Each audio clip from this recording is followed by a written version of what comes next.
This week I've managed to bag me a couple more Chili Chocolate Stouts. And we all know just how much I love them. From two northern powerhouses. So this should be some week indeed. First up from the Still City, we have Abbeydale.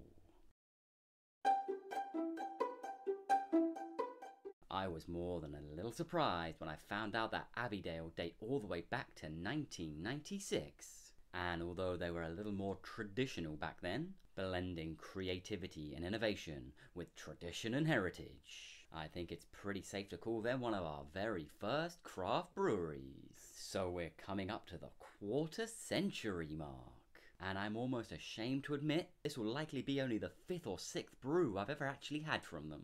I know, typical London-centric southerners. But as a pretty big snooker fan, Sheffield is of course a pilgrimage I hope to one day make. And Abbeydale will no doubt get a visit or two also.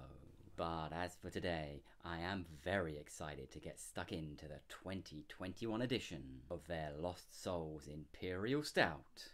And with this ghoulish looking can, I can only assume it comes out for Halloween. But I got to admit, as soon as I saw it doing the rounds online, I knew I had to bag me one.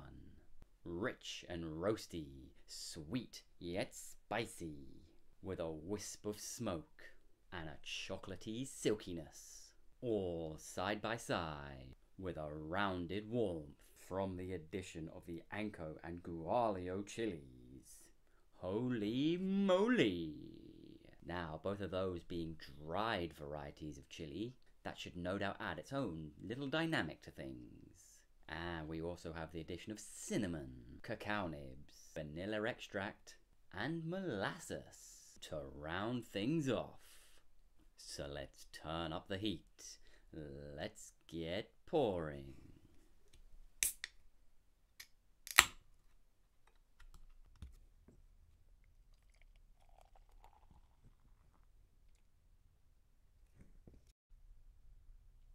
So it is that spice that's the first thing you really notice. Really is tickling its way up there. And there is a rummy raisin-esque quality to it too. And there is just an ever so subtle sweetness. It's almost a little marshmallow-like. And of course you're getting a little dark chocolate in there too. And I have just spotted on the back of the can that best before date, 31st of October. So a Halloween celebration it definitely is.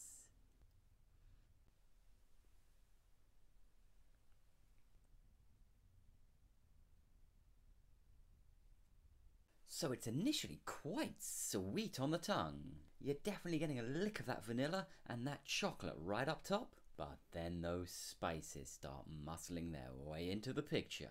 And you get a real dark chocolate bitterness in behind.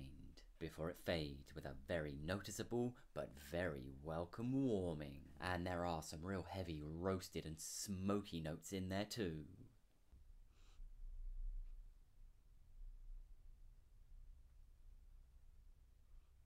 And out of all of those big, bold flavours, it's those smoky notes that are really starting to take control. They've managed to force their way right up into those top notes, and they maintain ever present all the way through. And there is just an ever so light toffee or caramel note in there too.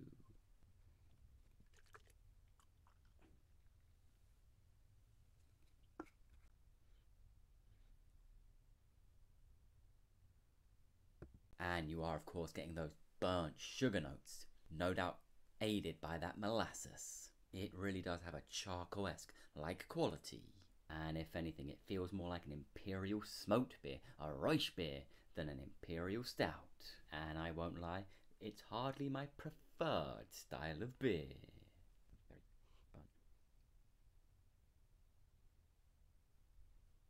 It really is taking on some of those smoked meat type qualities, which is wonderfully ironic because the beer is indeed suitable for vegans. But then again, so are frazzles, which is kind of what I've got a feeling for right now. And I guess it is only too fitting it was brewed at Halloween, because this is some real trick or treat stuff.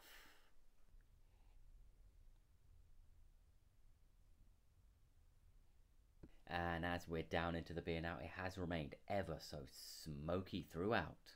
But there is an almost subtle licorice note in there in the tail, along with those molasses and burnt sugar notes. So, what are we supposed to make of that?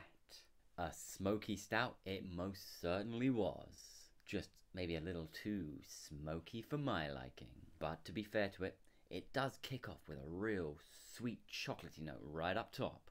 And those spices add a lovely warming. But those notes are short-lived, as those smoky and those burnt notes really start to dominate things. And it soon develops into a can of freshly barbecued charcoal. It's got those burnt notes. It's even got a few meaty notes in there too. And it's more akin to one of those classic German smoked beers than a chocolatey impy stout. And to be fair, if that's your kind of style, this beer is right up your street. But unfortunately, I've never got on too well with them.